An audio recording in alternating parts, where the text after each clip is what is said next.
നമസ്തേ. ഇന്നത്തെ ദിവസത്തിന് വളരെ പ്രത്യേകതയുണ്ട്.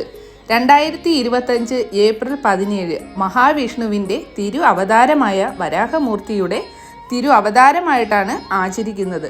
ഭഗവാന്റെ മൂന്നാമത്തെ അവതാരമാണ് വരാഹം. നമ്മുടെ കേരളത്തിൽ മേടമാസത്തിലാണ് ഇത് ആചരിക്കുന്നത്. വരാഹമൂർത്തി ഭൂമിയുടെ രക്ഷകനാണ്. ഭൂമിദേവിക്ക് ഒരാപത്ത് വന്നപ്പോൾ ഭൂമിദേവിയെ രക്ഷിച്ച തിരു അവതാരമാണ് വരാഹമൂർത്തി. ഭൂമി സംബന്ധമായ ഏത് ആഗ്രഹങ്ങൾ ഉണ്ടെങ്കിലും എന്ന് വെച്ചാൽ ഭൂമി വാങ്ങുക, വീട് വയ്ക്കുക, ഭൂമിക്ക് പുറത്ത് എന്തെങ്കിലും ലോണൊക്കെ ഉണ്ടെങ്കിൽ അങ്ങനെയുള്ള എന്ത് ബുദ്ധിമുട്ടുകളും മാറാൻ വേണ്ടി പ്രാർത്ഥിക്കേണ്ട ഉത്തമ ദിനമാണിന്ന്. ഭൂമി സംബന്ധമായ കേസോ വഴക്കോ അതിർത്തി തർക്കമോ ഉണ്ടെങ്കിൽ വരാഹമൂർത്തിയെ പ്രാർത്ഥിക്കുക. അധ്വാനത്തോടൊപ്പം തന്നെ വരാഹമൂർത്തിയെ പ്രാർത്ഥിച്ച് 108 തവണ ഈ മന്ത്രം ജപിക്കുക. മന്ത്രം ഇപ്രകാരം: ഓം ഭൂ വരാഹായ വിദ്മഹേ ഹിരണ്യഗർഭായ ധീമഹി ധന്നോ ക്രോഡ പ്രചോദയാത്.